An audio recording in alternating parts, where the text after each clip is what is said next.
Hello guys, welcome back to my channel Arushi Saha লাইফস্টাইলে। আশা করছি তোমরা সকলেই খুব ভালো আছো, আমিও খুব ভালো আছি। এটা পরের দিন সকালবেলা। আমি দেখো ঘুম থেকে উঠে স্নান টান করে একদম সোজা চলে এসেছি ওপরে। আর এখানকার পরিবেশটা না এত সুন্দর, এত মনোরম যে কি বলবো তোমাদেরকে। তাই আমার না কিছুতেই ঘরের ভিতরে আর মন বসে না, মনে হয় কি কখন ছাদের ওপর যাব আর বাইরের যে প্রকৃতির যে পরিবেশটা সেটাকে একটু উপভোগ করব। তাই দেখো, আর সকাল সকাল যেহেতু ওপর ঘরে এসছি আর গায়ে একটা মিষ্টি রোদও পড়ছে, তো সেটাও খুব ভালো লাগছে যেহেতু একটু ঠান্ডা ঠান্ডা পড়ে গেছে। আর গায়ে মিষ্টি রোদ লাগলে বেশ ভালোই লাগে। আর তার সামনে যদি এরকম একটা ভিউ থাকে তাহলে তার কোনো কথাই হবে না। দূর দূরান্ত থেকে নৌকাগুলো এদিকে আসছে আর তার মধ্যে সব লোকজন ভর্তি। তো দেখতেও বেশ ভালো লাগছে, মানে চোখেরও একটা তৃপ্তি হচ্ছে। কারণ আমাদের এদিকটায় না এরকম পরিবেশ খুব একটা দেখা যায় না, আর গঙ্গাও যেহেতু নেই আমাদের এদিকে, তাই জন্য এখানে গিয়ে বেশ ভালো লেগেছে। তারপর জেঠি ডাকাডাকি করছিল তো খাওয়ার জন্য, তো খাবার নিয়েও আমার খাওয়া হয়ে গেছে।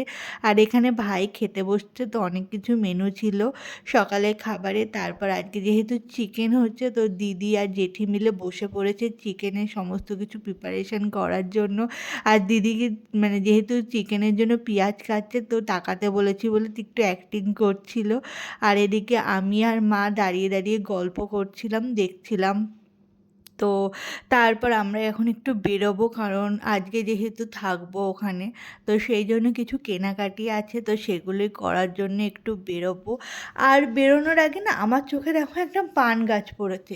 পান গাছটার মধ্যে পুরো গাছ ভর্তি পান হয়ে রয়েছে, তো দেখেও বেশ ভালো লাগছিলো, তাই ক্যাপচার করে নিলাম। আর দিদিদের বাড়িতে না অনেক ধরনের গাছ রয়েছে, তো সব গাছগুলোর মধ্যে এখন জল দিচ্ছিল আর দেখেও ভালো লাগছিলো, কত রকমের গাছ দেখো। তারপর মা বললো যে যা তাড়াতাড়ি করে রেডি হয়ে আয়, তো আমি ড্রেসটা চেঞ্জ করে অন্য একটা ড্রেস পরে নিয়ে এখন বেরিয়ে পড়েছি। তো যেহেতু নবদ্বীপ এসছি, আর নবদ্বীপের কিছু স্পেশাল কিছু কিনবো না তা কখনো হয়?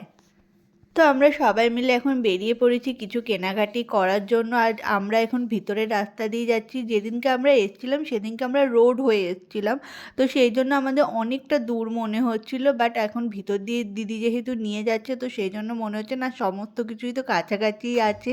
আর রাস্তার ওপর দিয়ে দেখো কত দোকান বসছে আর কত মানুষ এখান দিয়ে দেখো সব ঠাকুর দেখার জন্য আবার সেজেগুজে বেরিয়ে পড়েছে। এখানে 4-5 দিন ধরে উৎসব হয়, রাসের উৎসব।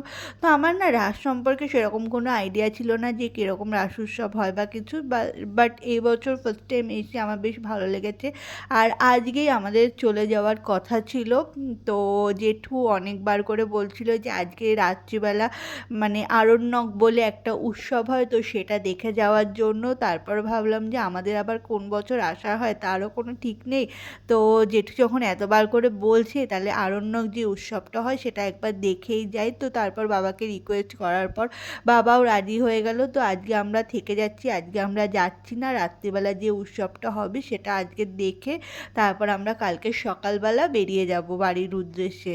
তো এখানে বেরিয়ে পড়েছি, সকালবেলাটা যেহেতু রয়েছি তো নষ্ট কেন করব, তার থেকে ভালো কিছু একটা কিনে নিই, বা এখানকার কোনো স্পেশাল জিনিস নিজেদের বাড়িতে নিয়ে গেলেও ভালো হয়। তো সেই জন্য আমরা সবাই মিলে এখন বেরিয়ে পড়েছি কিছু কেনাকাটি করার জন্য। আর এখানে নবদ্বীপ মায়াপুরে আসলেই গোপাল ঠাকুরের জন্য আমার কিছু কিনতে ইচ্ছা করে, তাই ভাবলাম নবদ্বীপ যখন এসছি আর আমাদের বাড়িতে যেহেতু 3টে গোপালও রয়েছে, তো ওদের জন্য আগে ড্রেস কিনি। তারপর গোপাল ঠাকুরের ড্রেস কেনার জন্য দিদি একটা দোকানে নিয়ে গেছিলো, কিন্তু এই দোকানটা থেকে না আমার সেরকম একটা জামা পছন্দ হয়নি, কারণ আমি যেই টাইপের জামা খুঁজছিলাম সেই টাইপের জামাগুলো এখানে নেই। কারণ এই জামাগুলো তো আমাদের এখানেও পাওয়া যাবে, আমি কিছু ইউনিক টাইপের জামা খুঁজছিলাম, তো সেগুলো পাইনি। তারপর দিদি বললো যে ভিতরে আরেকটা দোকান আছে, চল তো সেখান থেকে কিনে নিয়ে আসি। তারপর ভিতরে আরেকটা দোকানে গিয়ে আমরা যখন কেনাকাটি করছিলাম, তখন না এখানে নবদ্বীপের মহারানী বলা হয়, তো সেই ঠাকুরকে গৌরাঙ্গিনী, তো সেই ঠাকুরকে আজকে 12টার সময় নিয়ে যাওয়ার কথা। তো আমরা ঠিক টাইমে এসেছি, আর আমরা যখন কেনাকাটি করছিলাম তখন গৌরাঙ্গিনীকে নিয়ে যাচ্ছিল, তো আমরা ছুটে গেছি দেখার জন্য।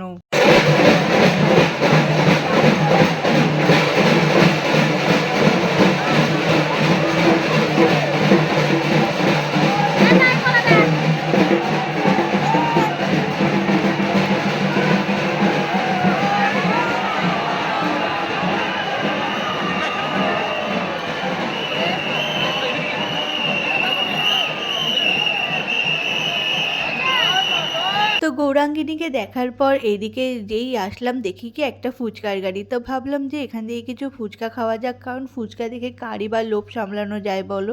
তো ফুচকা খেতে আমরা দুজনে দাঁড়িয়ে পড়লাম আর আমি দিদিকে বলছি, "দিদি বেশি কিন্তু খেও না, কারণ বাড়িতে কিন্তু চিকেন হয়েছে, খেতে হবে।" তো সেটা নিয়ে আমরা বলাবলি করে হাসাহাসি করছিলাম আর মা বলছিল, "আমি খাবো না।" তো বললাম যে, "একবার এখানে এসছো তো এখানকার ফুচকাও একবার ট্রাই করে খেয়ে দেখো যে তোমার কেমন লাগে।" তো তারপর খেলো। খাওয়া দাওয়ার পর আমরা বেরিয়ে পড়েছি। যেহেতু বললাম আমরা এখান থেকে কিছু কিনবো।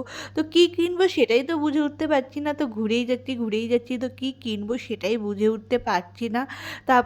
তারপর একটা দোকানে গেলাম, তো ওখান থেকে কিছু জিনিস পছন্দ হলো। ভাবলাম যে এটা নেবো না অন্য কিছু নেবো। তো এইভাবে কয়েকটা দোকান ঘোরাঘুরি করার পর ফাইনালি আমার জিনিস পছন্দ হলো যে আমি কোনটা নেব। তো সেখান থেকে একটা জিনিস আমি কিনে নিয়েছি। তো কী কিনেছি সেটা আমি তোমাদেরকে পরে দেখাবো। তো একটা জিনিস কিনে নেওয়ার পর তারপর ভাবলাম কি, ও নবদ্বীপ মায়াপুরে তো মিষ্টি খুব বিখ্যাত। দিদি বলছিল যে মিষ্টি খুব বিখ্যাত। তো আমিও জানি যে নবদ্বীপ মায়াপুরের দই খুব বিখ্যাত। তা ভাবলাম যে এখানে যখন এসেছি তো দই খাবো না এটা কখনো হতে পারে, বা নেবো না এটা কখনো হতে পারে? তারপর চলে গেছি সোজা মিষ্টির দোকানে। তো মিষ্টির দোকানে গিয়ে এখান থেকে নিয়ে নিলাম বড়, বড় ভাঁড়ে ২ টো দই। তো তারপর একটা বাড়ির জন্যও নিয়ে এসেছি। তো দই-টই নেওয়ার পর তো আমার মনে হলো যে এখান থেকে তো মিষ্টিও খাওয়া যেতে পারে। তো দিদি বলল, "হ্যাঁ, এখান থেকে খা মিষ্টি, কারণ এখানকার মিষ্টি খুব বিখ্যাত।"